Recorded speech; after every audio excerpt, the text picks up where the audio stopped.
ગુજરાતમાં સ્થાનિક સ્વરાજની ચૂંટણીઓની જાહેરાત થઈ ચૂકી છે. સમગ્ર ગુજરાતમાં મહાનગરપાલિકા, નગરપાલિકા, તાલુકા પંચાયત, જિલ્લા પંચાયતની બેઠકો માટે 26મી એપ્રિલના રોજ મતદાન થવાનું છે. ત્યારે કોંગ્રેસ પાર્ટી દ્વારા ઘણા લાંબા સમયથી આની તૈયારીઓ શરૂ કરવામાં આવી હતી. સમગ્ર સૌરાષ્ટ્રમાં કિસાન આક્રોશ યાત્રા અને ત્યાર પછી આખા ગુજરાતમાં જન આક્રોશ યાત્રાના માધ્યમથી અમે લોકોની વચ્ચે ગયા, લોકોની સાથે સીધો સંવાદ પ્રસ્થાપિત કર્યો. સરકારનો જે ભ્રષ્ટાચાર છે, ગેરવહીવટ છે, જે તાનાશાહી છે, જે અન્યાય છે, જે ભેદભાવ છે, એની ફરિયાદો, રજૂઆતો, લોકોની તકલીફો, પીડા, આક્રોશ જાતે જઈને જોયો છે, જાતે જઈને સાંભળ્યો છે, જમીની હકીકતો જોઈ છે. આખા ગુજરાતમાં સ્થાનિક સ્વરાજની સંસ્થાઓમાં ભારતીય જનતા પાર્ટીના જે શાસકો છે એમણે ઉઘાડી લૂંટ મચાવી છે. પ્રજાના પડસેવાના ટેક્સના પૈસા લૂંટી રહ્યા છે.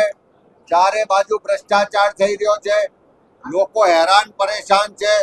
તમામ વર્ગ વિસ્તારના લોકો આ સરકારને બદલવા માટે તૈયાર છે અને સરકાર ખાડે ગઈ છે એવું એકી અવાજે કહી રહ્યા છે. ત્યારે આજે સમગ્ર સૌરાષ્ટ્રના તમામ જિલ્લાઓમાં જે અમારા પ્રદેશના નિરીક્ષકો તાલુકા વાઇઝ ગયા, જે સંભવિત ઉમેદવારો છે એમને સાંભળ્યા છે, અમારા કાર્યકરો સાથે સંવાદ કર્યો છે, સંકલન કર્યું છે. અમારા જિલ્લા કોંગ્રેસ સમિતિઓ દ્વારા જે ચૂંટણી સમિતિઓ બનાવી એના દ્વારા પણ ઉમેદવારોની પસંદગીની પ્રક્રિયા કરવામાં આવી છે અને એને આખરી સ્વરૂપ 4 તારીખથી શરૂઆત કરીને અમે પ્રદેશ લેવલે આપવાના છે. પ્રદેશ ચૂંટણી સમિતિની બેઠક 4 તારીખથી શરૂઆત કરશે. એક એક શહેર, એક એક જિલ્લાના જે પણ અભિપ્રાયો આવ્યા છે, જે પણ ઉમેદવારોની પેનલો બની છે એની પર વિસ્તૃત ચર્ચા કરી અને અમારા પ્રભારીશ્રીઓની ઉપસ્થિતિમાં એને આખરી સ્વરૂપ આપવામાં આવશે અને 5મી તારીખથી તબક્કાવાર ઉમેદવારોની યાદી જાહેર કરવામાં આવશે. સર્વપ્રથમ મહાનગરપાલિકાના ઉમેદવારોની યાદીઓથી અમે શરૂઆત કરીશું અને તબક્કાવાર આખા ગુજરાતની લગભગ જે 10,000 બેઠકો પર ચૂંટણીઓ થવાની એ તમામ બેઠકો પર ઉમેદવારોની જાહેરાત થશે. કોંગ્રેસ પાર્ટીએ નક્કી કર્યું છે કે ઉમેદવારની પસંદગીની પ્રક્રિયામાં જિલ્લા ચૂંટણી સમિતિને પ્રાધાન્ય આપવામાં આવશે. શહેર જિલ્લાની જે ચૂંટણી સમિતિ છે એના દ્વારા જે ઉમેદવારો પસંદ કરવામાં આવ્યા છે એને સંમતિની મોહર પ્રદેશ સમિતિ દ્વારા મારવામાં આવશે.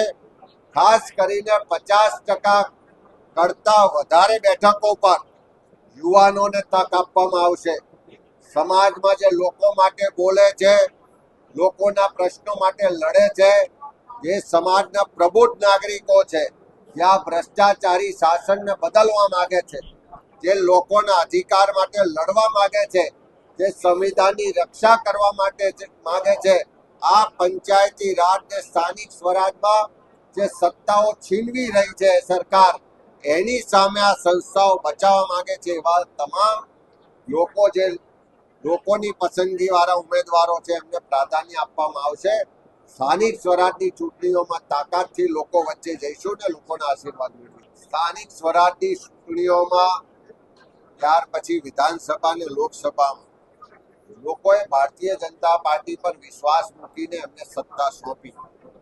આજે મોટે ભાગની જગ્યાઓએ ટ્રિપલ એન્જિનની સરકાર છે.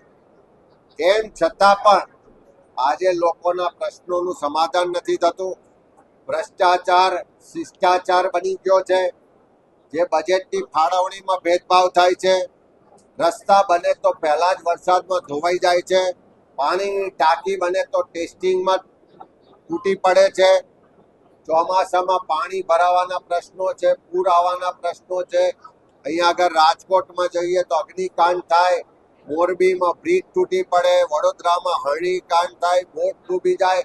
આવા જે સરકારના ભ્રષ્ટાચાર, ગુનાહિત, બેદરકારી અને ગેરવહીવટના અનેક બનાવો છે. લોકો ચારે તરફ હેરાન પરેશાન છે, પણ એમની કોઈ વાત સંભળાતી નથી.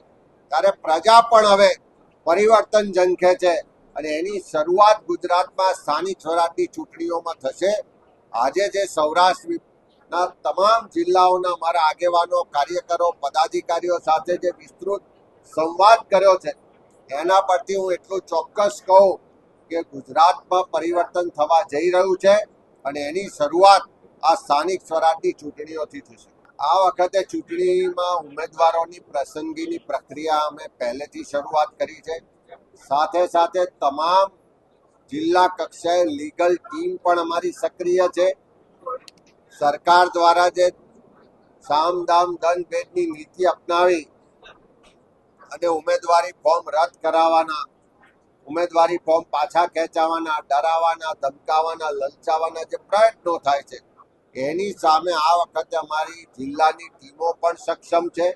એમણે પણ પૂર્વ તૈયારી કરી છે, લીગલ ટીમો પણ તૈયાર છે અને આખી ટીમ કોંગ્રેસ આ વખતે તાકાતથી લડવા માટે તૈયાર છે અને કોઈ પણ ક્ષતિ ના રહી જાય, કોઈ પણ ભૂલ ના થાય, એની પૂરેપૂરી કાળજી આ વખતે લેવામાં આવશે.